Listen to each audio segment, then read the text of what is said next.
मात्र अमेरिका म्हणताय की इथे घोटाळा आहे. अमेरिका कशाला, सारं जग म्हणत आहे EVM मध्ये घोटाळा आहे. जर या राज्याचा निवडणूक आयोग असं म्हणत असेल की EVM मध्ये घोटाळा नाही,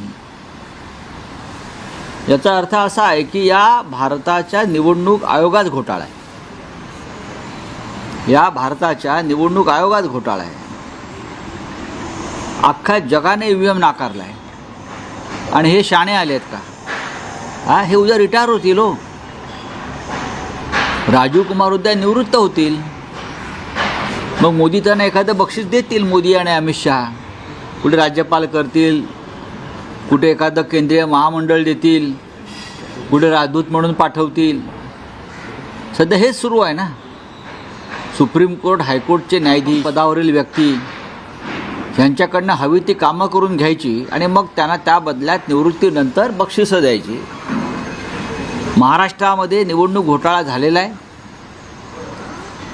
तो EVM मध्ये सुद्धा झाला आहे. हा घोटाळा हरियाणामध्ये झाला आहे.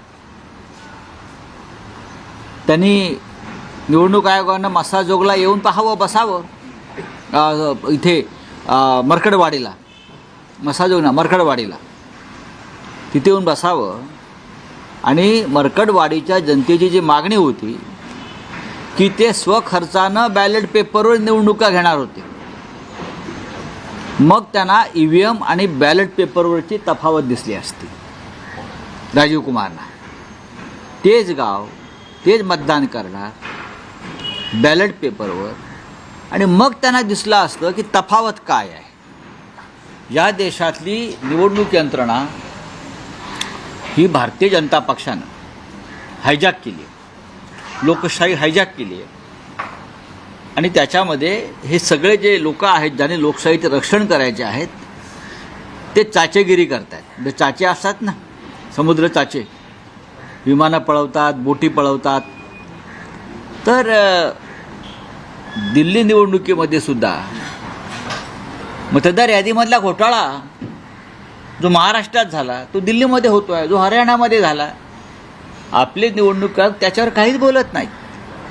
नावं वगळायची, हजारोच्या संख्येनं नवीन नावं घुसवायची, त्यांच्याकडनं मतदान करून घ्यायचं. हे गेल्या काही काळामध्ये वारंवार सुरू आहे. लोकसभा असेल, विधानसभा असेल, उद्या महानगरपालिका मुंबईमध्ये आहेत. निवडणूक आयोगाचं लक्ष आहे का? निवडणूक आयोग हे सत्ताधाऱ्यांच्या ताटाखालचं मांजर आहे. शेषन यांच्यानंतर या देशाला खंबीर निवडणूक आयोग मिळालेला नाही. पण हायकोर्टात जी बैठक बोलावली आहे सर्वपक्षीय, वन नेशन वन इलेक्शन संदर्भात, इंडिया अलायन्सचे प्रतिनिधी या बैठकीला उपस्थित राहणार आहेत का? आणि विशेषतः तुमच्या पक्षाचे प्रतिनिधी उपस्थित राहणार? एक लक्षात घ्या, वन नेशन वन इलेक्शन हे जो बिल लोकसभेत आणलं त्याच्यानंतर लोकसभेत ते बिल येऊ शकलं नाही आणि जॉईंट पार्लमेंटरी कमिटी JPCकडे हे बिल गेलेलं आहे.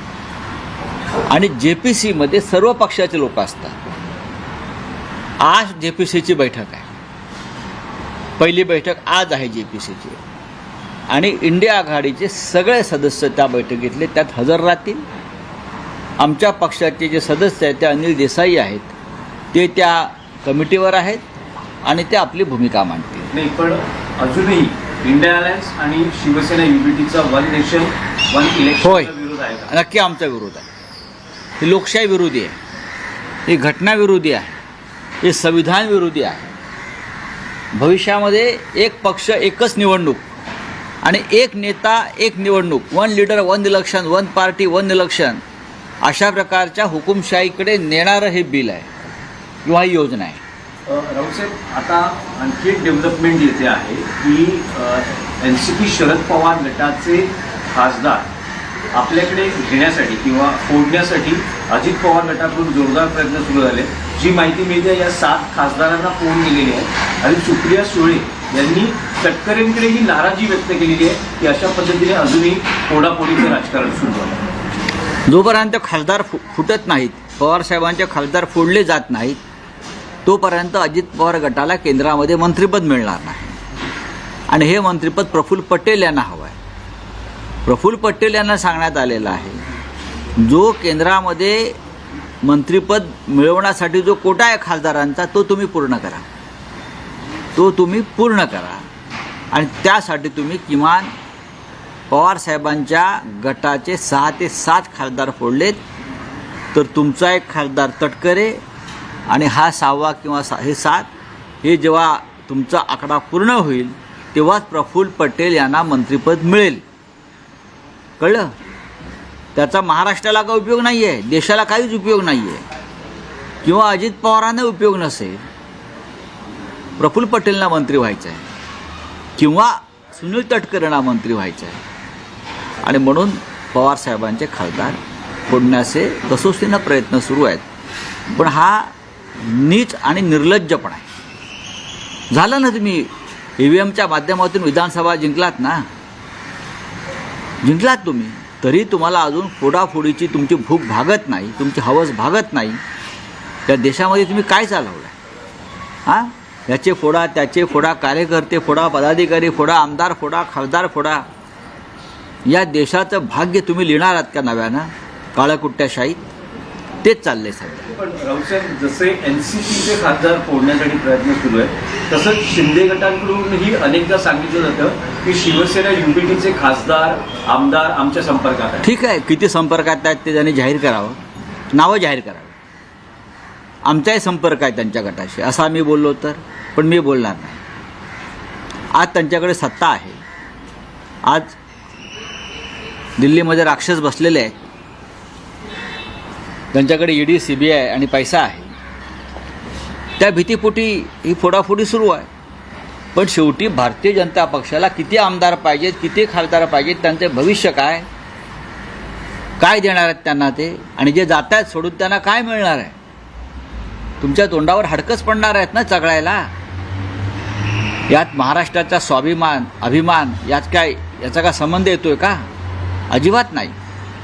आमच्या आमदार आणि खासदारांना फोडण्याचे जरी प्रयत्न झाले किंवा माननीय शरद पवार साहेबांच्या खासदारांना आमदारांना फोडण्याचे प्रयत्न झाले किंवा होत आहेत असं म्हणूया, ह्याच्यामध्ये मुखवटा कोणाचा गळून पडतो आहे? देवेंद्र फडणवीस, नरेंद्र मोदी आणि अमित शहांचा. अख्ख्या देशामध्ये तुम्ही आयुष्यभर मरेपर्यंत हेच करणार आहात का? तुमच्यासुद्धा तिरड्या उचलल्या जाणार आहेत, लक्षात घ्या, राजकारणातून कधीतरी. तेव्हा तुम्ही काय करणार? या देशाच्या इतिहासामध्ये तुमची नोंद अत्यंत वाईट शब्दामध्ये होणार आहे. या देशाचे वाट लावणारे लोक, या लोकशाहीची वाट लावणारे लोक, या महाराष्ट्राची वाट लावणारे लोक, म्हणून तुमचा इतिहास लिहिला जाईल. राऊतसाहेब, काल मनसेच्या बैठकीत राज ठाकरेंनी एक गौप्यस्फोट केला आहे की भाजप मनसेबरोबर युती करायला तयार होती, पण शिंदेंमुळे मनसेचा युतीतला सहभाग रोखला गेला. आणि जे लोकसभेत झालं तेच विधानसभेत झालं. भाजप तयार होती पण शिंदे तयार नव्हते. आता ह्याच्यावरती मी कसं काय मत व्यक्त करू बरं का? मनसेचा वापर होतो आहे, तो वापर कोणाविरुद्ध होतो आहे? तो वापर बाळासाहेब ठाकरेंच्या शिवसेनेविरुद्ध होतो आहे, तो वापर महाराष्ट्राच्या विरुद्ध होतो आहे, आणि तो वापर मराठी माणसाची संघटना फोडण्यासाठी होतो. एवढंच मी सांगू शकतो.